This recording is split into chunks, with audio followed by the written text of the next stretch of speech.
Hello, everybody, and welcome back to Expert Examiner IELTS. My name is Glyn, and in this video, we're going to do some more writing feedback. We have another IELTS writing task 2 academic essay. We start, as always, by reading the question, making sure that we understand the question, because we know so many people go wrong by not understanding the question or not addressing the question. So let's have a look at this question in detail, and then we'll think a little bit about structure.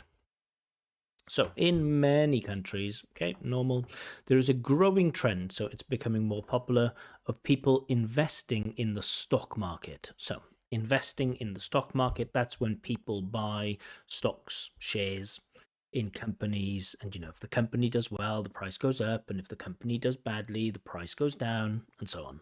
So investing in the stock market. So there is a growing trend. So it means more and more people are doing this at the moment. Every year, the number of people in many countries who invest in the stock market is going up and up and up. That's the thing that we shouldn't doubt. We shouldn't argue whether that's really happening or not. We must take this as a given. That is a fact according to this essay, and we don't argue with that. What we need to do is answer two questions. What are the reasons behind this phenomenon? So why is it happening? Why, nowadays, are more and more people investing in the stock market, whereas maybe in the past they weren't? What's the reason? Why is this happening? Also, secondly, is this a positive or a negative development? Is it a good thing or a bad thing that people are investing in the stock market? Yeah, it's your opinion. So that's what we need to do. We just need to answer those two questions. So the task, the structure, very, very straightforward. 4 paragraphs, don't need more. Certainly can't have fewer. In the introduction, we're going to give some background information about the subject, maybe about the stock market. We're going to reference the question or reference the situation. We're going to point out again in the introduction that this is becoming more popular. And I also think nice to keep it simple, something like in this essay, I will discuss blah, blah, blah, blah, blah, or this essay will deal with blah, blah, blah, blah, blah. And we want just a thesis statement to say that you are going to do two things, that you are going to give the reasons why this is happening, and also you're going to say, A, it's a positive thing, or B, it's a negative thing. I want to see that in the introduction. I need to see that in the introduction if you think it's a positive or negative development. So please tell me in the introduction. You don't need to give your reasons why in the introduction. You'll use your body paragraphs for that. Then body paragraph 1, just give 2 reasons why this is happening. Reason 1, development. Reason 2, development. Then body paragraph 2, you say why you think it's a positive or why you think it's a negative development. Again, 2 reasons would be good. In the conclusion, a very brief summary of your main ideas, and then some comment at the end, some reflective comment, some call to action or some advice or some reminder to the reader or to governments or to people in general, something like that. These essays are not difficult if you know how to do them. Don't use templates.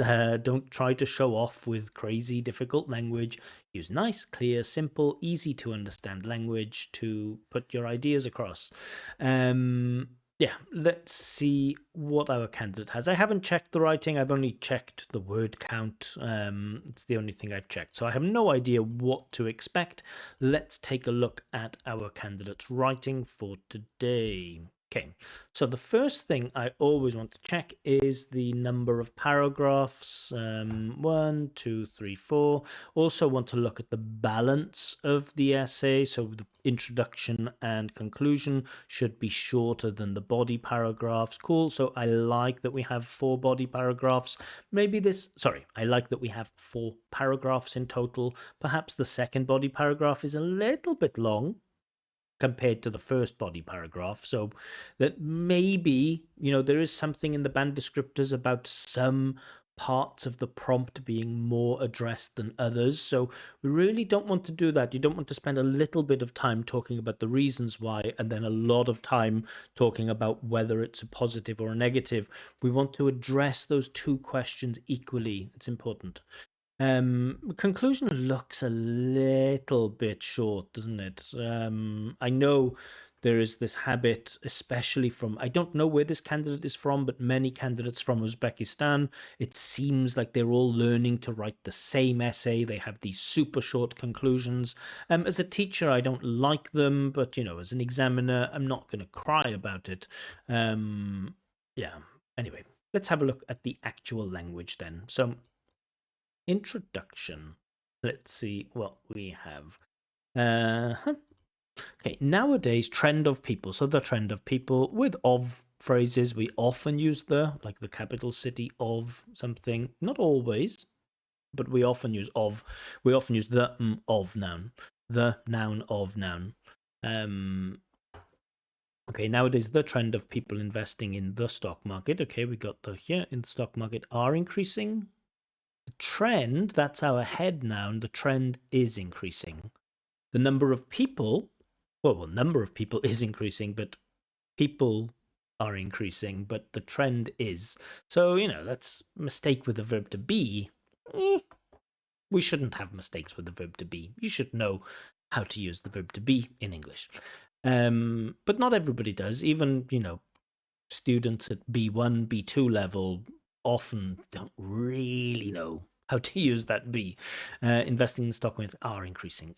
Comma. This is observed in many countries, which is observed in many countries, but um, and this is observed in many countries. This looks like a runoff sentence, so we don't like clause, comma, clause unless there's like although, if, when, clause, comma, clause. So yeah, poor cohesion here. It happens because it, I guess, is the trend. It happens. Does the trend happen? The trend is happening. Okay. It happens because a lot of people want to become rich. Okay, but you don't need to give me your reasons here. You keep your reasoning for your body paragraph. That's when you can go into your reasons. So it happens because a lot of people want to become rich or just learn how it works. Okay, people can learn financial literacy, but it can also lead to losing money. So I don't know from this introduction, I don't know if the candidate believes that it's a positive or a negative development, and that's going to limit the score because in order to maintain, and this is an essay where you have to present and maintain a clear position, in order to maintain that clear position, you need to tell me in the introduction what that score is. So you will, unfortunately, have a problem with that. It's such a simple thing to do. If it asks you, is this a positive or negative development, just tell me in the introduction if you think it's a positive or a negative development. You don't need to give me your reasons why. Use your body paragraphs for that. So yeah, a bit of a problem. Okay, so let's get into the reasons then. Can the candidate explain clearly why they think more and more people are investing in the stock market? People try investing in the stock market, because they want to increase their income or get knowledge about it for their future. Okay, maybe get knowledge about is a little bit unacademic, but fine. Topic sentence is clear, two clear reasons. Every person has his, their own goal to stay rich or to become rich, not to stay rich. And it's a bit maximalist to say not every person has the goal to become rich. It's just not true. In academic language, we avoid this maximalist language. Every person or all people, per person. I just don't know what you mean. I guess you mean every person. For example, colon. So I'm not really sure what's going on with the punctuation here. The candidate doesn't really know how to use punctuation, I guess. For example, somebody wants to help his family, their family, use if. For example, if somebody or when somebody wants to help their family or somebody wants to stay rich for themselves, then we get no full stop, capital A, and one of the a lot of ways. So this is now becoming unreadable. You can't read and one of the a lot of ways. You can't read that without stopping, hesitating, and thinking, what? And one of the a lot of ways is the stock market. So we missed the candidate is talking about why people want to get rich. The candidate uses examples to say people want to get rich because they want to help their family, but now we're losing focus. Sure, you can say they want to get rich and that's why they use the stock market, but it's too much to say people want to get rich because they want to help their family. That we're drifting further away from the topic of the stock market. Moreover, always looks a little bit funny for me, but there should be a comma. Moreover, there are people who this theme is interesting. That, again, makes it difficult to read. There are people who this theme is interesting. Maybe there are people who are interested in this activity, maybe. There are people who this theme is interesting, comma, and they want to learn it and add new skill in their arsenal, add a new skill. So we have systematic errors with articles, quite basic mistakes in grammar. There are people, yeah, and with complex grammar, there's much less accuracy and even very, very limited accuracy with complex grammar. And they want to learn it and add new skill in their arsenal. Yeah, and in terms of task response, I'm not really informed other than people want to get rich because people want to help their family. But it is poorly developed. Okay, so let's see now about whether it's a positive or negative development, and let's try to get a clear position here. If you start understanding, so we tend not to use you in academic writing, if one starts to understand, maybe. If we start, maybe you feels a bit strange. This impersonal you in academic writing, yeah. If you start understanding the stock market and how it works, comma, you can really improve your financial literacy. It feels like the candidate is speaking directly to the reader. We don't do that in academic writing. We do that in magazine articles and in adverts. Do you want to lose weight? Well, why don't you try the new, I don't know, Wegovy Plus, something like this. Yeah, other weight loss drugs are available. Improve your financial. Okay. If you start understanding the stock market and how it works, you can really improve your financial literacy, comma. On the other hand, okay, there should be a full stop here. On the other hand, comma, the punctuation is problematic. There is a chance that you will lose your money. If you are a beginner, you need a teacher or somebody who can help you. Again, there's a lot of this you here. Because without helping, stock market will turn into a casino for you, and all will depend on your luck. Feels very B1-ish in terms of the language. High B1, but it does feel B1-ish. The vocab seems a little bit higher, but the grammar,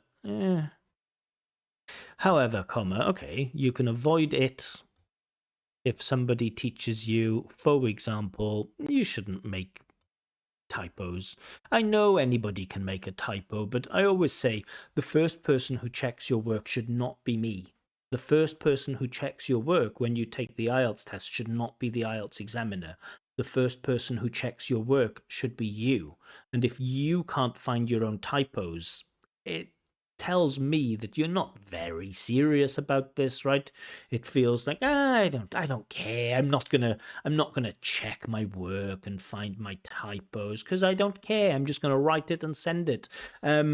It's amazing how many candidates in my job as an examiner, how many candidates just don't care about the work that they produce. Anyone can have like a strong or a high level or low level, and that's absolutely fine. But should you really be making mistakes with, for example, in test conditions? For example, and then colon, yeah, punctuation problem.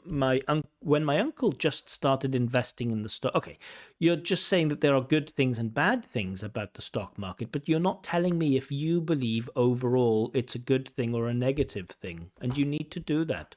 The task asks you, is it a positive or a negative development? It doesn't say what are the advantages and disadvantages of investing in the stock market. That's not what you're asked to do. You're asked to say if you believe this is a positive or a negative development. If the rise in the number of people investing in the stock market is a good thing or a bad thing. You're not asked to explain to me what the positives and negatives are. I want to know your position. Okay, but let's read to the end. He lost half his money. Okay, relying on anecdotal evidence, not really very persuasive in terms of academic writing. But after his friend explained to him what he needed to do, we get some good word order. He could came back his money. He was able to get his money back, and now stock market is his main earnings. The stock market, okay. In conclusion, I want to say we don't use that in academic writing. I want to say that you can become rich, but you must be careful. And if you didn't understand something, you should ask for advice from someone who knows better. Okay, so the candidate, a decent attempt. I think it's pretty obvious that the candidate doesn't really have an awareness of academic style in English. And we don't need you don't need to be like a genius. You don't need to be a PhD student or anything to do this. It's quite easy, just 2 or 3 lessons learning and reading about academic style, what we do and what we don't do. You'd be fine. Your work would improve a lot, I think, if you just learnt that. But it's clear to me that that's the most obvious weakness, is that you don't know the difference between like academic style, register, and conversational stuff. You can do this, you can avoid it, you can become rich, you must be careful giving advice to the reader. Yeah, it just doesn't feel like an essay, it feels more like a magazine article. Task response, let's take a look at the band descriptors. Let's have a look at 5 first of all. Main parts of the prompt are incompletely addressed. Let's see. Main parts of the prompt are addressed, though some may be more fully covered than others. Okay. Position is presented that is directly relevant to the prompt. Now, no, you don't have a position that is presented that is directly relevant to the prompt. I don't see what your position is if you feel that this new trend is a positive thing or a negative thing, unfortunately. So for that reason, for task response, I'm going to award a 5. Coherence and cohesion, okay, we have the good thing is that we have 4 paragraphs. The work is there's an attempt at logically organizing ideas into paragraphs. Let's take a look at the 6. Information ideas generally arranged coherently. Coherence is a problem. Cohesive devices are used to some good effect. I would say some good effect. Yep. Cohesion may be faulty, sure, or mechanical. Use of reference and substitution. Okay, paragraph may not always be logical. Yeah, just looking at the 5, organization is evident but not wholly logical. I do think there is kind of a logical progression in there. Yeah, I'm gonna give the 6 for coherence and cohesion. I do think there's enough in there. Lexical resource, so you can't get the 7, unfortunately, because of this unawareness of style and collocation. You don't have an awareness of academic style, so obviously can't be the 7. Taking a look at the 6, the resource is generally adequate. I would say vocab is generally adequate, meaning is generally clear in spite of rather restricted range and precision. Yeah, I think that's fine. So yeah, I'm going to award the 6 for lexical resource. Grammatical range and accuracy. How bad was the grammar? I mean, there were cases that, where I had to reread a bunch of stuff. We definitely have problems with articles, start understanding. We have here, let's just take a different colored pen. I'm going to take the green pen. It happens, so he gets that S. A lot of people want to become rich. Okay, fine, get infinitives. People can learn financial literacy. But okay, fine. Yeah, so and one of the a lot of ways is a very odd thing to read, but in general, reasonable control of simple sentences, but things do break down when we want to get into some complex stuff. So I think I'm going to award 6 for grammatical range and accuracy too. So the biggest areas of improvement, of course, for the candidate is you have to answer the question. You don't tell me really if it's a positive or negative development. You do go into reasons, well, you give one main reason: people want to get rich, but you don't really develop it very well. Big problem though is I just don't see if you think in general it's a positive or a negative development. Tell me, if is it positive or is it negative? Because in your essay, unfortunately, you haven't told me that. But we live and we learn. Sometimes we learn. Um, yeah, lexical resource is good. Your vocab is good, but you just, again, your lack of academic style is problematic. You have some weird grammar mistakes. I mean, bit of work with academic style and a bit of work with being paranoid about task response learning, and this is the biggest weakness, right? From almost all of my candidates, the biggest weakness is task response. People just don't answer the question, or they don't deal with the question. They do something like they write 5 paragraphs so that they have 2 paragraphs about one question and 1 paragraph about the other one. And you think, why, why? So yeah, first part, if I was your teacher, the first thing I would work on would be not even writing. I would just give you a bunch of I would give you a bunch of IELTS writing questions and ask you directly to answer those questions in your own words. And then when you're comfortable answering questions directly, then I would move on to academic style, understanding what we do and what we don't do in academic writing. And, that might push your score closer to a 6, a 6.5. So, yeah, in the real test, you should aim with a bit of improvement, a bit of work. You can aim for a 6.0 or a 6.5. To me, the work kind of feels borderline B1, B2, which I think, is fair. Overall, 5.5. Yeah, lower end of B2, borderline B1, B2. Decent language, but the candidate doesn't really know what an academic essay is or what it should be. Anyway, those are my thoughts. 5.5. Do you agree with me? Do you disagree with me? Do you think the score should be higher? Do you think the score should be lower? And if you'd like me to check your IELTS writing, or if you'd like a free practice speaking test with feedback, I collect all of my candidates on my Telegram channel and on my Facebook group. Links to both of those are in the description. Candidates are always selected at random. If you'd like to avoid the random process and you'd like to have a paid speaking test or writing check, then my price list is available on my website, expertexaminer.com. More videos from me coming soon, but for now, bye-bye.